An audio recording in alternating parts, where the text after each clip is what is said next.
Hey, it's Ariel Anderson, and today we are talking about, where's the magic?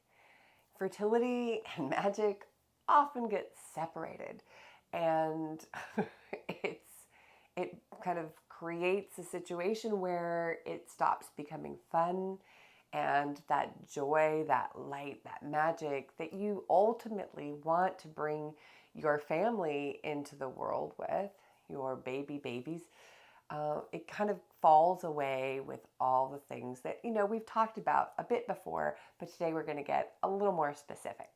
Now, you'll have to excuse me. I am actually quite sick today, so excuse the reality that may be happening both in my voice and what you might see, but that's that. Anyway, if you're new, welcome here. This is a world circle, and we talk at least till the end of the year, 10 a.m. Pacific on Fridays. We have a live space here, and you can ask me anything, whether you're live now or on the replay. Throw in any questions that you want. Now, love to have you subscribe. We'll definitely be putting up new videos, I hope soon. I just keep getting sick, and our family keeps getting sick. That will change.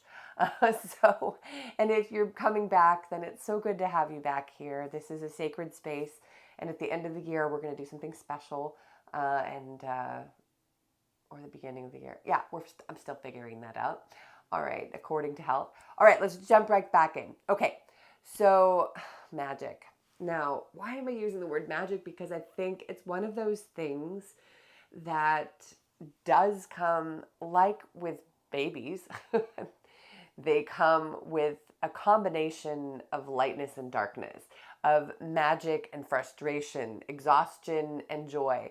And I think that path on the way is very similar, right? You've got your moments of loss and of excitement, anticipation and frustration. There's so many things that come along the way, both with, what society is putting out there, the messages you're getting from inside your own head and out in the world, right? Well, today I want to talk about transforming.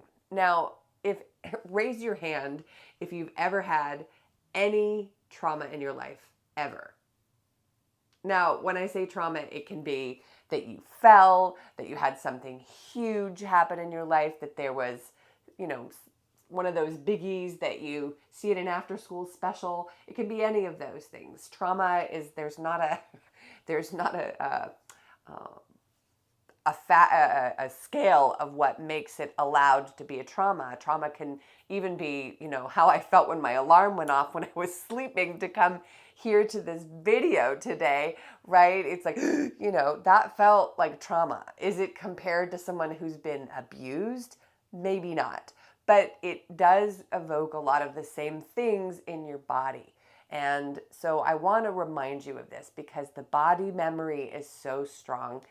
And we are the ones ultimately who get a chance to choose how we work with what happens in our lives.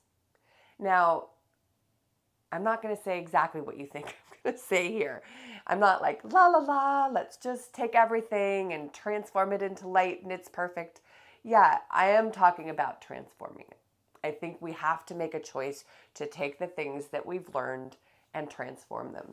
This week I was lucky enough to be on a call with Oprah, and that's one of the things that we talked about was things happen in our lives that we can't change. We cannot change the past. I can't change that you may have had losses or crappy doctors or partners you wish you didn't have, or not meeting the partner that you hoped to do this journey together.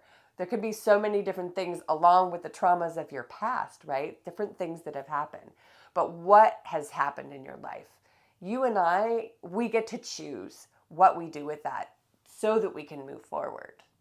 And sometimes that's going to be easy and fast.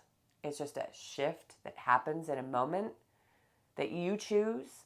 It often doesn't happen in a moment you choose. There can be an aha. Now, I'm going to share with you something that, depending on the videos that you've seen, you may or may not know, which is about one of my losses. So this week I had something sneak up on me. I actually got sick right around the time, and this often happens to me. I was in kind of a dark place. And if you're on my list, then you got a mail and you know, dark place was happening. And funny enough, I very consciously don't put on the calendar when my different losses have happened or different traumas. I don't know about you, I don't be like, trauma happened on these days, but it sneaks in. And so what happened was on a day that is normally very magical in our family, I wanted to keep it magical, but I let happen what happens. So basically this week, what happened was I was in this really dark place for some days. And I was like, this is weird. Why is this happening? Is it because I got sick? Because I was sick, then I was well, then I got sick and I was kind of frustrated with that. And I thought, that's interesting. But as it turns out, in my state of denial and busyness, I don't know, it was all this darkness was happening around my largest miscarriage loss, meaning not weeks, but months. And it happens probably every year. And I let it sneak up on me because I don't want to be ominously kind of waiting for it to happen. And yet there was this moment and I was like, oh, wow. And I don't know how it came in. Yes, I do.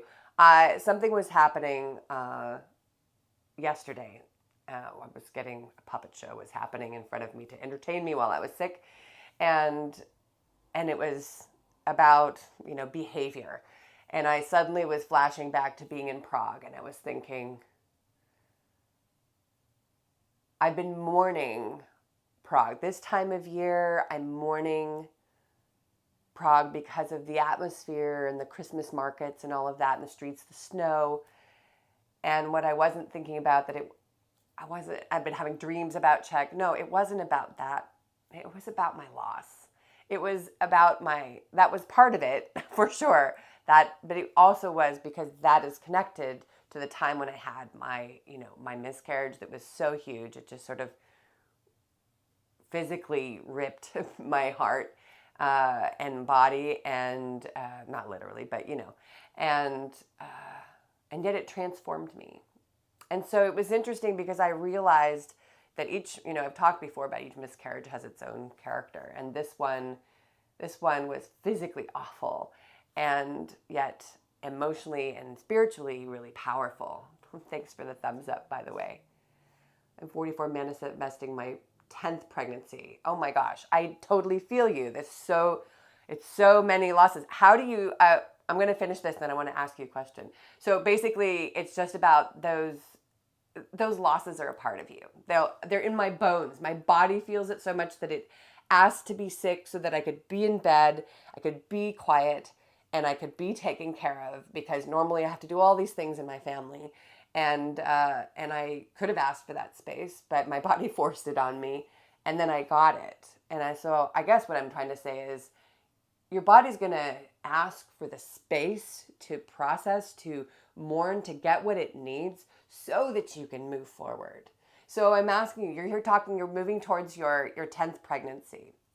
Do you feel for yourself, it's not an assessment, but have you been able to give yourself space to mourn, to allow your feelings around each loss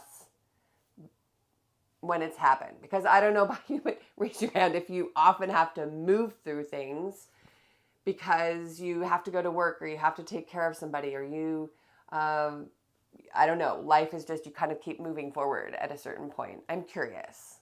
If you don't have to share that, if you don't want to.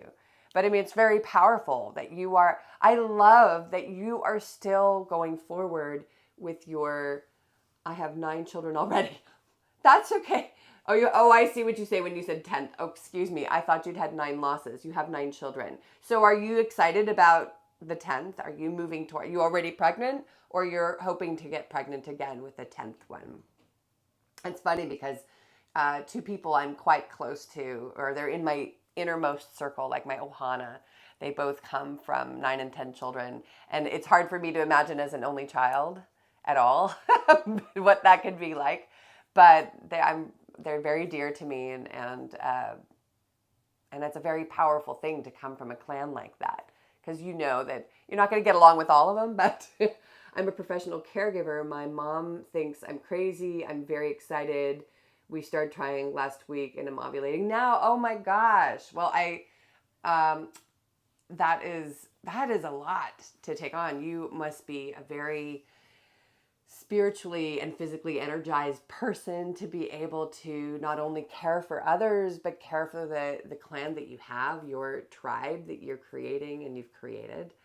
Well, and of course, your family and your circle is going to have their own ideas because their comments are coming from their own energy and their own experiences. But wow, how powerful that you feel driven to have another, that there's a reason for that. There must be some karmic or some connection between you that's already waiting. Yes, I've been widowed twice and I love being pregnant. I love being pregnant. That talk about a magic. It's one of my favorite things. I think, were I younger and I don't know, whatever, I probably could have easily been a surrogate. I would not have imagined that for myself, but I don't know if I could have done 10 children. My husband might have had a small, I don't know, you go crazy. If we did 10 children now, then that would be, my body probably could do it, but I'm just good on you. And if you're feeling this, then keep going, right? That's amazing. Just, trust your body. When was the last one? When was the last pregnancy? How long ago was it? I'm just curious, like how long it's been. Yeah. Hearts to you too. I'm not going to say your name right. Is it Joya? Or is that just the name? It's okay. You don't have to say. My youngest is 3. Oh my goodness. That's powerful. That's powerful. Yes, Joya. Oh, beautiful. Well, I mean, just your name says it all. I'm sure there's different meanings maybe, but oh my goodness. Honestly, if you're still feeling that magic of loving pregnancy, then that's your journey. No one else gets to decide that at all, and that gives hope. I'm still fertile. Well, it's only been 4 years, right? 3-4 years. So yeah, why not? Since you were pregnant, anything's possible. I mean, I'm in perimenopause and I'm still fertile for sure. I'm just choosing a no for me, just because that's what feels right at this moment. Who knows? Maybe that will change in a year. I don't know. In my 50s, I don't know. May I ask, did you say 46? I can't remember now. I'm trying to get into the comments. Let's see if I can see them now. Did you tell me how old you are? Joya, would you be willing to share how old you are? I'm just curious. Of course, that doesn't matter because I know that there can be ease and challenge regardless of how old you are. I'm just out of curiosity. I'm 44. Oh, yay. Oh, sure. Your body already knows how to have babies. And even when it hasn't had babies, it still probably could have babies if it wanted to. And I don't know who else is on here on the channel, and I don't know your age and if there's anything you want to share, but, Joya has had 9 babies. It's possible, and she's 44, and it doesn't matter your age. It doesn't matter how many babies you've had or you haven't. Your body has a DNA knowledge of what is possible, and so I encourage you to think right now before I get off, if there's any questions or things that you'd like some energy with, that I could give some energy to right now, as I just say to you that find your way to allow the space for whatever is taking up space in your life energetically, on a trauma level, on a pain level, loss level, related or not to fertility. Give that some space, whatever that means for you, and then see how you can transform that to move forward. It's one of those things that can be so powerful because the end of the year is coming up, and it's a time of reflection. And so I really support you. These next weeks, that's what we're going to really be focusing on, how to help you to do this that I'm talking about a little bit. So thank you so much, Joya, as well. And if either one of you have any questions before I sign off, I'm here. You can always write me at ariel@imperfectparenting.net, or go on Instagram at Ariel Green Anderson. And I do things there sometimes. I'm not super active there, but sometimes, and I'm here every week at 10, like I said, at Pacific.